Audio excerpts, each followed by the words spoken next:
Good afternoon. Another deep dive into the Final Fault with Fifth Wheel Music, and today we are going to talk about second albums. Generally, when we talk about bands, particularly classic rock bands, we talk about their great debut album or their classic album that made them who they are.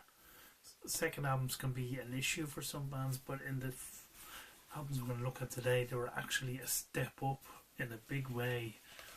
Now, the first band are from Boston. Their self-titled album came out. It was okay. Their second album, Get Your Wings, fantastic album, fantastic track list. Some of these tracks stayed in their live set for life. Same Old Song and Dance, Train Kept a Rolling, SOS Too Bad, Seasons of the Wither, Pandora's Box, Space, Lord of the Toys. Every single track on this is an absolute banger. This is Aerosmith discovering who they are, moving beyond what we want to be the Stones of the Yardbirds and becoming probably one of America's great rock and roll bands. Brilliant albums, a bit overshadowed by the two albums that followed it, Toys in the Attic and Rocks, but this album stands up to them and it is a brilliant second helping from Aerosmith.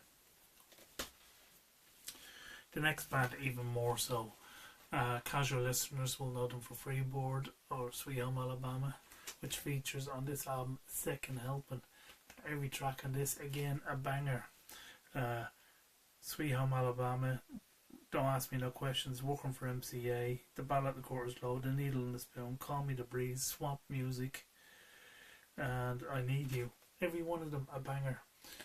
Loads of tracks are featured in their live set while they still existed as the original band. And I mean, Swamp Music sums up everything that Lynyrd Skynyrd about. It's a great album, beautiful album cover. I think it's their actual best studio album. Now, the next album is arguably one of the best second hard rock albums of all time. I was obsessed with this album when I was a kid. There was a neighbour in the next street that had it as a back patch and I didn't know what it was, but I found out pretty sharpish. Rainbow Rising, my introduction to both Ronnie James Dio and Richie Blackmore. Before I ever heard Deep Purple, I heard this band. And I mean, what a brilliant album and a great album cover. A little detail a lot of people don't notice. This little fella in the corner, to give it a scale. It gives the scale of this medieval hard rock music, the size of it. It's just a great album from top to finish. Rainbow Rising. Now, my good friend Eamon McLaughlin would argue this is probably the greatest second album of all time, and he might have a point. Funhouse by the Stooges. I mean, what a track list is on this. Down on the Street, Loose, TVI and Dirt. That's just side A of the album. Fantastic album. And again, Iggy, the Ashton brothers. I'll be talking about Ron Ashton at a later reel. Really underrated guitarist, but yeah, this is one of the albums that I will always come back to. Funhouse by the Stooges.